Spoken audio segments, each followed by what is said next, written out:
What is going on, guys? In today's video I will show you the top 3 best builds in part of Exile's 2 new update, The Rise of the Abyssal. So in this guide I will give you a quick overview of each setup, then I will explain what skill gems and upgrades should you focus on, then as well we'll see what is the best gear and how to get it, and then finally we will go over the passive tree, stats, your skill rotations, and even what atlas passive should you use, so we would be able to get the highest damage possible and much more. And remember, if you want to track these builds, look up the best items, the skill trees, and path of building, then check my links in the description. If you ever played Path of Exile 2 for long enough, then you know that the grind for currency can feel endless. And that's where today's sponsor comes in. SkyCoach is a trusted platform used by over 150,000 gamers worldwide. They offer pro player support in more than top 25 games, including POE 2. No matter if you need a faster start, you want help with the tough content, or just want currency delivered safely and quickly, then SkyCoach has you covered.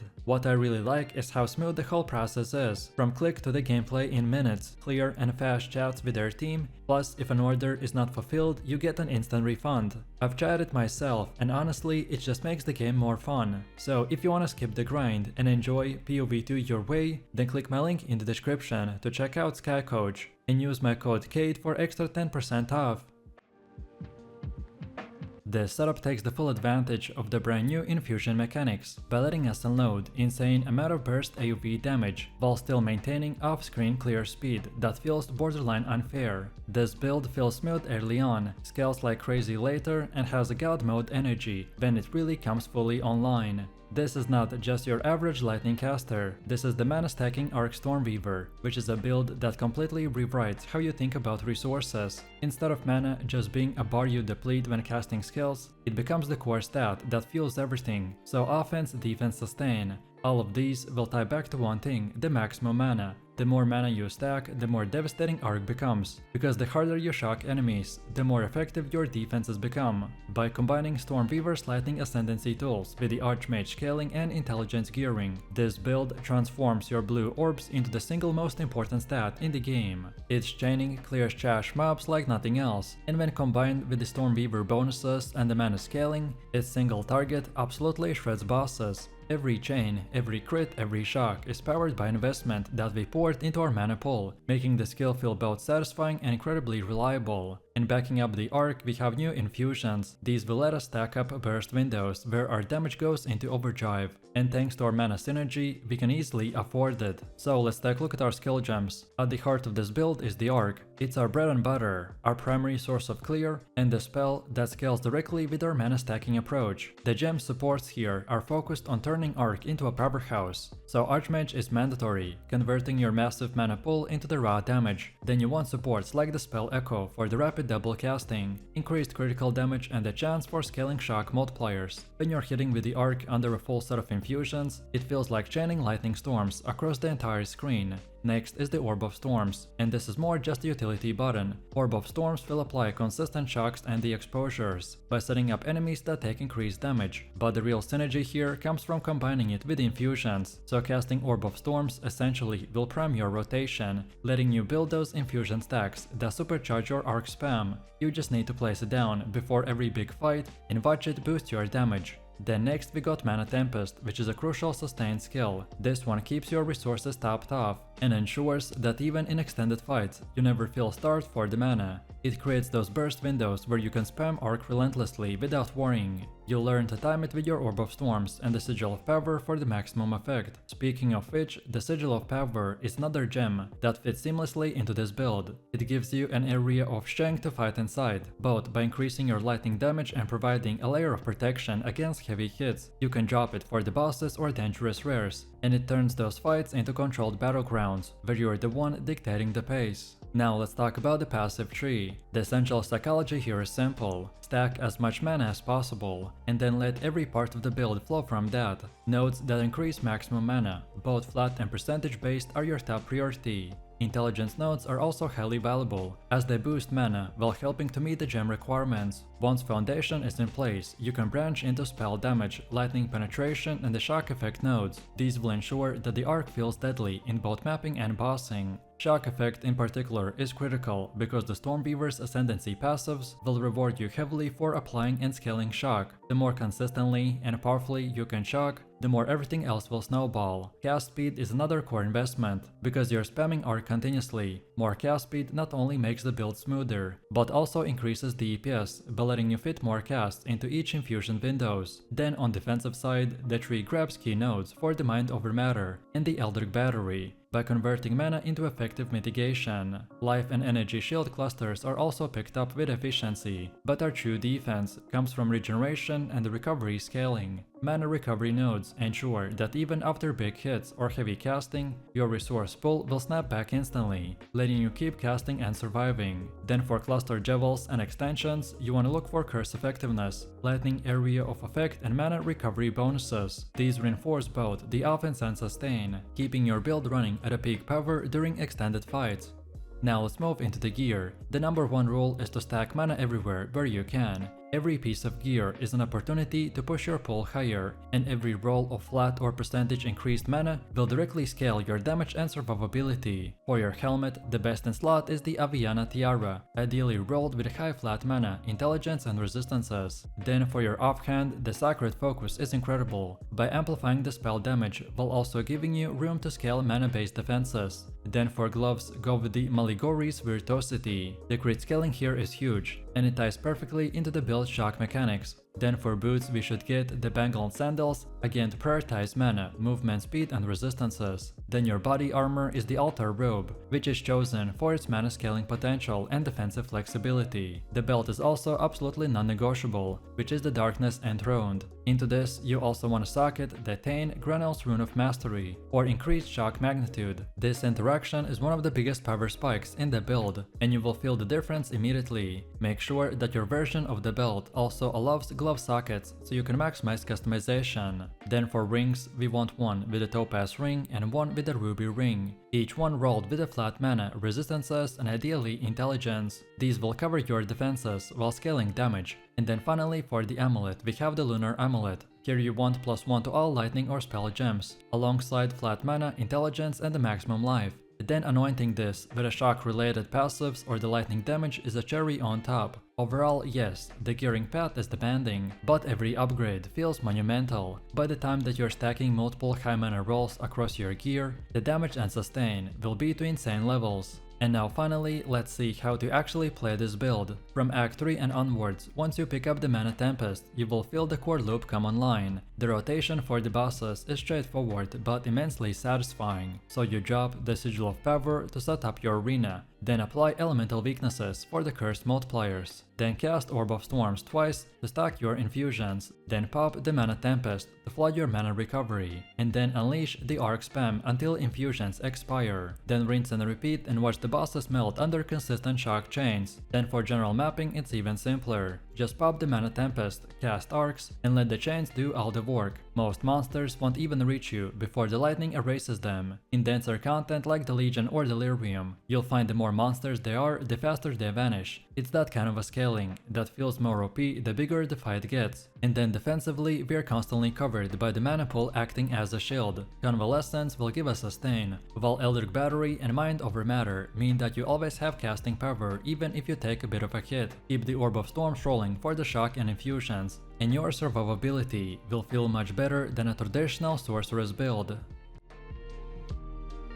This build has quickly become one of my most favorite ones, because it manages to combine the speed and the rhythm of a melee combat with the safety and explosiveness of the cold damage scaling. The backbone of this build is the Invoker's Ascendancy, which is absolutely the best fit for any type of player, but especially hardcore. The Meditate skill will allow us to stack an oversized energy shield pull by giving us a massive defensive buffer. Then Lead Me Through the Grace Ascendancy will ramp up our spirit, which we channel directly into the Ghost Dance, Elemental Conflicts, Wind Dancer, and the Herald of the Ice. These will work in the background for crazy buffs. Then on the damage side, the Ascendancy nodes like I Am the Thunder and I Shall Rage are what pushes the setup from strong to downright godlike. They give us valuable scaling options and ramp up our damage multipliers in ways that feel instantly impactful the moment that you invest into them. With a solid staff in hand, most of your map clearing is completely easy. Then Shattering Palm, Herald of the Ice and the Frozen Spite will tear through the packs with near effortless speed. When you do encounter tankier rares or the bosses, then we shift into the gears, so you will lean into the Quarterstaff in the combination with the Aeolith Shines to generate power charges and then transition into the charge staff and the Tempest belt, and then let the Ice Strike handle the heavy lifting for the single target burst damage. Sustain is another highlight of this build. Right now you can run both, so Clarity 1 and Clarity 2 simultaneously, and the bonuses will stack. This provides enormous increase to mana regeneration. If you combine this with at least one mana leech affix on your rings and some additional flat mana rolls, then you will never find yourself starved for resources in the middle of combat. So you can basically do crazy amount of damage 24/7. So let's take a look at the skill gems. The Ice Strike itself is the centerpiece. Every swing will convert your melee attack into icy projectiles that fan outward, chilling and freezing enemies on the contact. This gives you the best of both worlds, so deadly single target pressure for bosses and wide screen control for clearing maps. To keep the tempo consistent, the quarterstaff strike will play a vital role. It fuels your charge generation and allows you to maintain a smooth rhythm of attacks.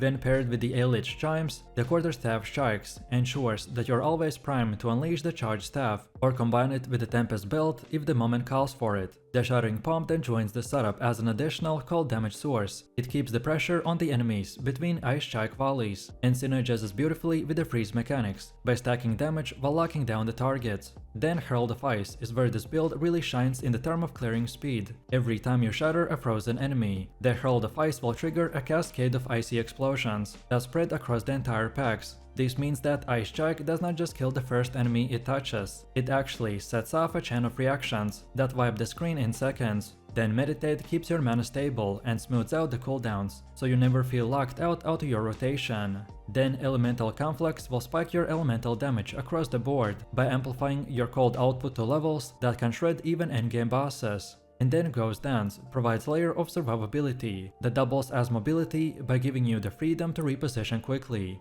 dodge telegraph attacks, and keep yourself alive when fights get messy. I also want to point out that the Eldritch Chime is not negotiable here. Without it, the build loses its seamless charge generation, and the combat rhythm will feel clunky. And on top of it, just as critical, you must also run both, so Clarity 1 and Clarity 2 together. These bonuses will stack by allowing you to stay in the thick of a combat 24/7. Then next up we have the passive tree, and for the Ice Strike Invoker it's deliberately structured to maximize cold scaling while stacking enough defensive mechanics to make even hardcore progression viable. The first and most obvious focus is on the cold specialization. You want to prioritize nodes that increase cold damage, penetration and the freeze chance. This gives your Ice Strike the power to both shred through the enemies and control them at the same time. Freezing enemies is one of the strongest defensive mechanics available, and this build really weaponizes it fully. Then our second focus is on the aerial scaling. Ice Strike projectiles and the Herald of Ice explosions both will benefit massively from increased AoV, so by investing into these nodes, you don't just deal more damage, you actually cover more ground with every attack, which makes your clear faster and more consistent.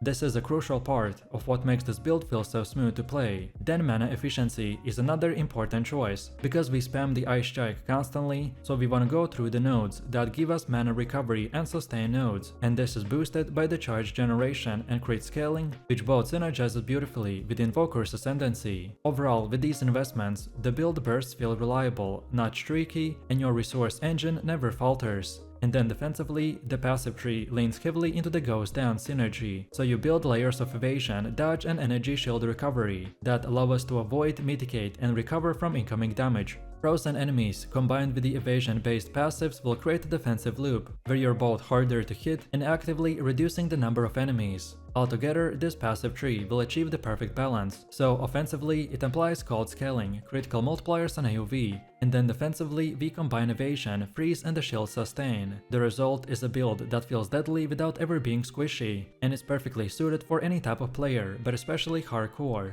Next, let's take a look at the gear, and here you just need to follow a very simple rule. Stack survivability while also stacking staff-based damage. The first priority is capping your resistances at 75% across the board. Without that, you simply won't survive in the red maps. Once resistances are handled, then you want to focus on the energy shield, life, dexterity, physical damage scaling, evasion and even attack speed. These are the stats that make your build OP, so your main hand weapon should be the Razor Quarterstaff. This is where the bulk of your damage comes from, so invest heavily in increased physical damage rolls, flat cold damage and critical multipliers. From there, your Helmet Ancestral Tiara is the best option, thanks to its energy shield and evasion combination. Then the Falconer's Jacket is the armor of our choice, by offering a balanced package from survivability to the offense. Then the Sakema sandals will provide the movement speed and resistances that you want on the boots, while the breach and the topaz ring will handle the mana leech, flat mana scaling and defensive bonuses. Then the lunar amulet will offer cold scaling and the crit synergy, making it a natural fit for this setup. Then the grim gloves will stack attack speed and resistances, while ingenuity belt will ensure sustain and defensive stacks. Overall, every piece of this gear plays a role, and while the staff does the heavy lifting, it's the synergy across the rest of the kit that makes the build feel truly unshakable. And finally, don't forget about the anointment, and we wanna go with the bestial skin.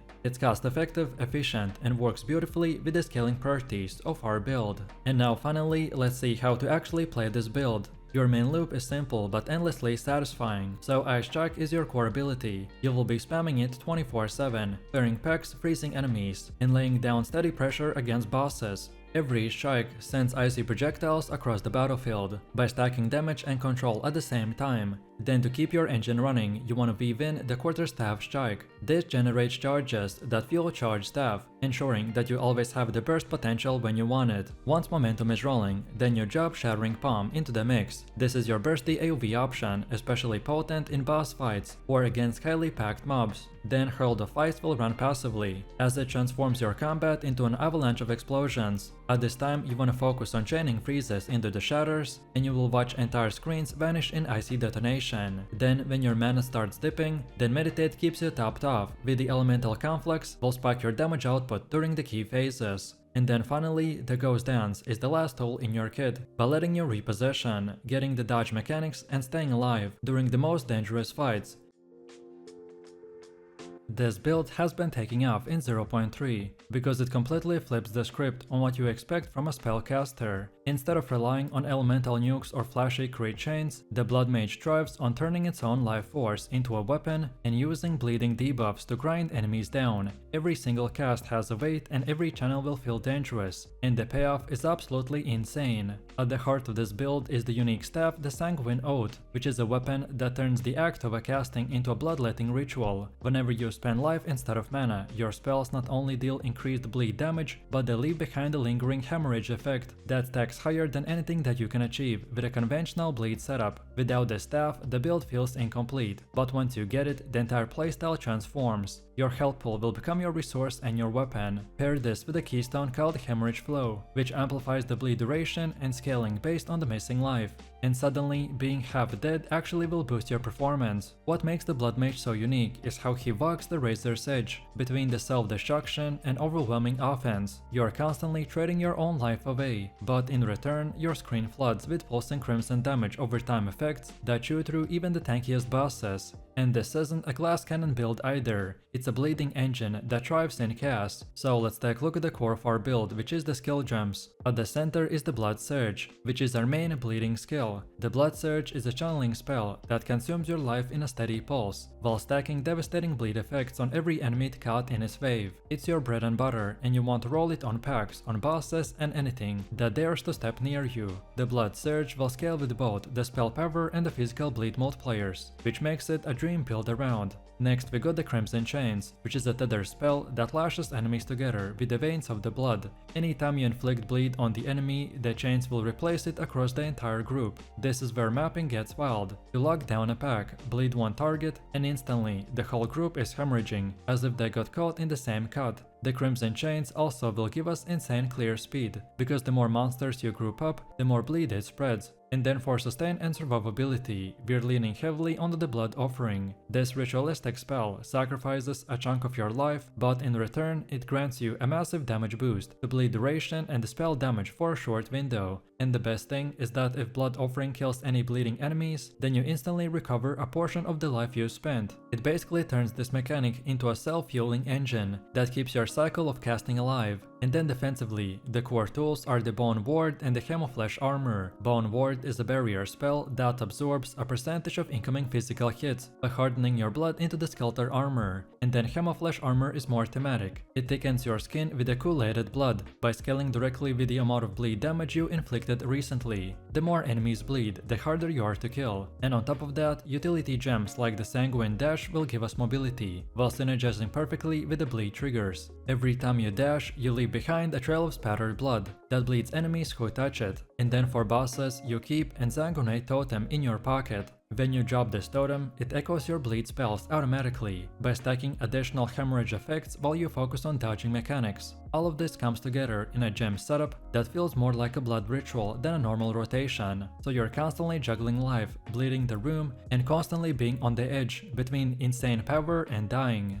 Next up we have our skill tree. The first cornerstone is the hemorrhage flow, which is a keystone that defines our damage scaling. It converts the missing life into the bleed duration and damage. What this means is that the lower you sit on your life pool, the more powerful your spells become. It rewards this risky playstyle between being low HP and unleashing insane amount of damage numbers. From there we invest into the 3 key paths. The first is life scaling. You want as much as maximum life as possible, not only for survivability, but because your life pool doubles as your mana pool and damage amplifier. Every cluster that gives you increased life regen and the life recovery from the spells is mandatory. Then the second path is the bleed and physical scaling. Nodes that increase physical damage over time, bleed duration, and bleeding effectiveness are your bread and butter. Unlike crit or elemental builds that chase multipliers, this path is all about stacking consistency and inevitability. Every cast you make will leave an enemy rotting, and those bleeds will keep ramping. Then the third path is defensive sustain and recovery. You'll want clusters that boost life leech, life on a kill and recovery rate.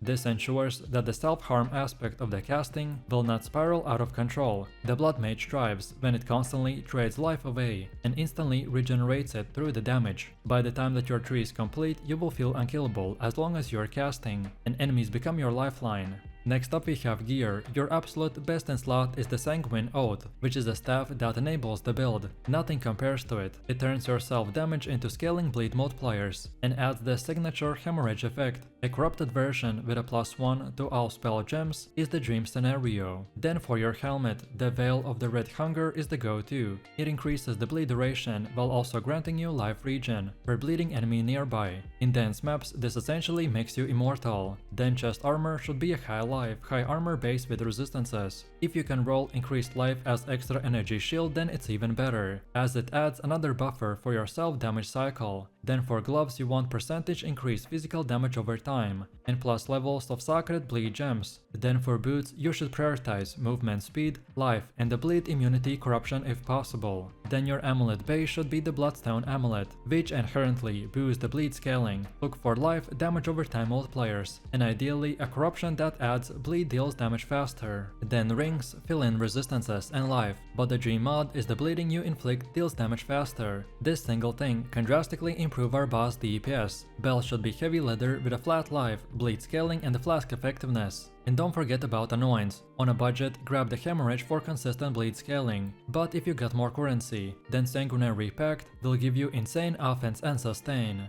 And for pure damage, Exsanguination is the capstone anointment. And now finally, let's see how to actually play this build. Your rotation begins with the Crimson Chains. Lash enemies together so that every bleed will spread. Then channel the Blood Surge to stack hemorrhage on everything in a sight. Grab the Exsanguinate totem on the bosses or tough rares, so it echoes your casts and doubles your bleed application. Then keep the Blood Offering rolling on a cooldown because it's your sustain and the damage steroid. Then defensively, combine the Bone Ward and the Hemoflesh armor. These will give you the breathing room to stay in range and keep channeling. Use Sanguine Dash both for mobility and to leave behind the blood trails that push enemies chasing you. And then when mapping, the playstyle feels super chaotic and simple. You dash into the packs, chain them together, bleed one, and watch the whole group melt in seconds. Every explosion from the Scarlet Ritual will feel satisfying, and the sustain loop of killing bleeding enemies will mean that your life pool refills faster as you spend it. Against bosses, it's all about patience. You can't one-shot them instantly, but you suffocate them under the endless bleeds. The longer the fight goes on, the stronger you become, because Eternal Sanguine will guarantee sustain, and the hemorrhage flow will turn your missing life into the bonus damage.